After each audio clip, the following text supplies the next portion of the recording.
Right guys, welcome back to Shoppe Keep 2. In this video I have 6 tips and tricks / secrets in the game, and we're going to start it with number 1, how to leave town. So what you have to do is, if we quickly do a cut into the management house, you need to come into the management house and there's a guy called Gil Fence in here. If you go to tax control, you have to make sales in your shop in order to generate tax. Then you have to pay all your tax, and then if we turn around, come to town management, you're going to want to upgrade the cooking house to level 1. Then you're going to need to go over there, accept the spider quest. Then you need to open the blacksmith and go over to the blacksmith. Your blacksmith won't look anything like this. It will look a little bit similar from here, but you won't have the massive house there. But you want to come over to the table and you want to take the untitled bow. Once you've done that, if you head over to any entrance or exit of the town, the gates should be open for you to go and explore the unknown, like the outside world away from the town. A lot of you are getting bugs where the gates won't open, or when you go outside there's no way back in because the gates close and they don't open again. I don't know any way to fix that as of yet. I believe the devs are working on a lot of bug fixes and stuff like that. You've got to remember the game's in early access. One of the things I can recommend, or well, at least to try, is either go back to the main menu and come back into your game to relog, or you can try starting a new game and going through it all again. I know it can be a little bit frustrating having to do that, but if you can fix it, it doesn't take long to get that far. What you'll want to do is, back on the tax control screen, when you're selling things at the start of the game, I think if I remember correctly it'll be wooden shoes, you'll want to put the percentage of this up, and you can see the percentage going up here. The higher your percentage, basically, if you buy the shoes for $29, you sell them for $50. If you sell them, if you manage to sell them for $50, then if you've got this on 50%, $25 of every single sale will go to tax. Then you can pay your tax. It's just a quicker way of getting the money, because the first unlock for the cooking house costs, I think it's $1,600. So if you just make sure you go to the tax control, increase the percentage. You still want to be making profits, so don't put it too high. You can work out roughly what percentage it needs to go to in order to maximise profits and keep the tax as high as possible too. So that is tip number 1, how to leave the town. Tip number 2, how to unlock bots. So as you're progressing through the game, you're upgrading your town and everything. What you want to do is upgrade the cooking house to the maximum level you can, which is level 2 in the game's current state. If I go to town management, the cooking house, no other upgrade, you can see in the top right of the description for it, it says level 2. If we head over to the cooking house, Eli is in here today, and he is selling t-shirts. Every single day, I think it is, in-game day, there will be a new person in here. You'll walk in and there'll be a guy, I can't remember his name, the names might be different as well, but he's wearing 3D glasses. When you have that guy in the cooking house, you can then purchase the helper bots. They cost $15,000, and then back at the management house, you'll get your first bot for free, it comes with the purchase of the bots, and you can eventually get yourself up to 5 bots. Then if you come over to this control hub panel thing, you can control them all, so you'll be able to purchase additional bots in here. They're $10,000 each.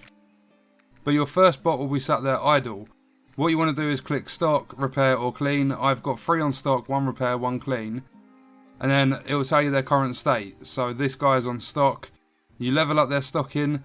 It doesn't upgrade their efficiency. At the moment, they only carry 1 item each time they go in and out of the shop, which is kind of annoying, because when you have your shop open 24/7, your stock is going to still run out because the bots aren't fast enough. The only thing the upgrades do is every single time the bots place a bit of stock on your shelves or whatever you have, whichever displays in the shop, it will start at $30 per placement. So if you have 10 items that need restocking and your bot does it for you, that's going to cost you $300. So as you can see here, when you get the stock into level 4 through upgrades, it's now only $7 per placement, which is a lot more bearable especially because we're not making thousands and thousands of dollars every minute. So that's the bots. You upgrade your cooking house to the max level, and then you wait for the guy to come into the cooking house with the 3D glasses on. He will let you unlock the bots for $15,000. Tip number 3 is the red sword. I'm not sure if you get armor with this or not.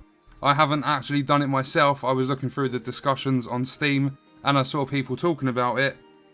All you want to do is come over to this priest, Father Edward, and you want to talk about the Ephorals. And then there's a load of, like, a little bit of dialogue there.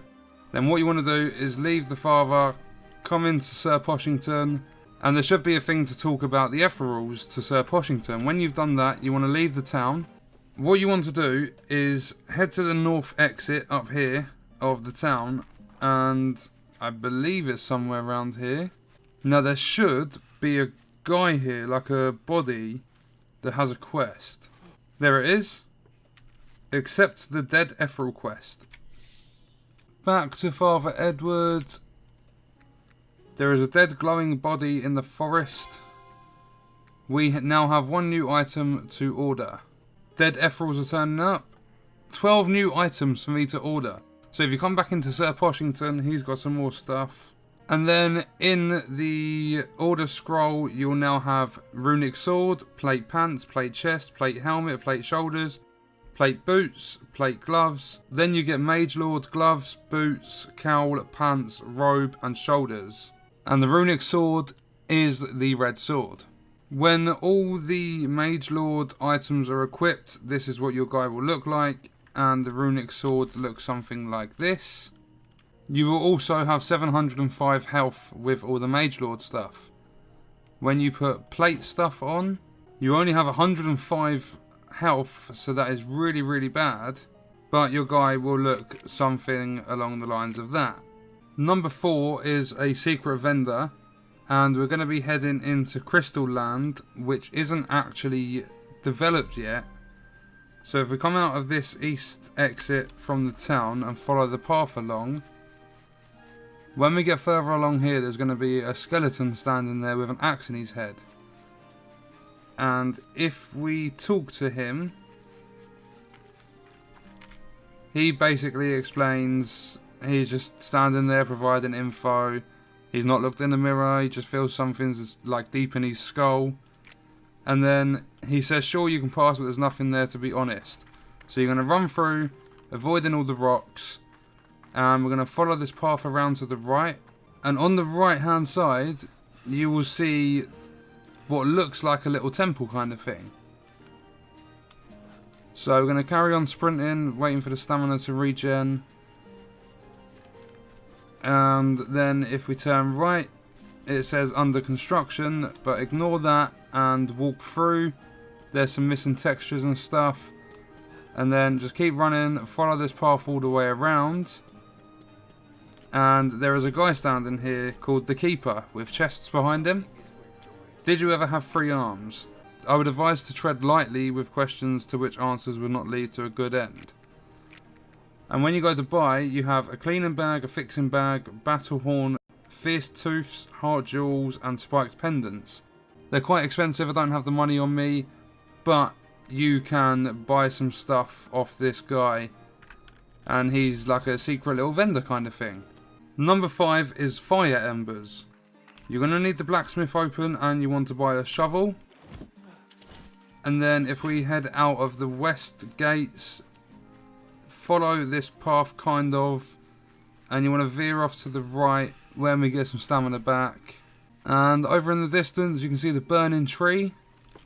If we equip the shovel, on the ground next to the tree you're going to see these little things. You're going to use the shovel and we're going to pick up the fire ember, which when you've upgraded the alchemist, it allows you, I don't know how many times you can do this, I don't even know if you can repeat it, but they should spawn back after a while. There is a couple, there's one here. So we've got 2 fire embers now, and they allow you to craft a fire staff.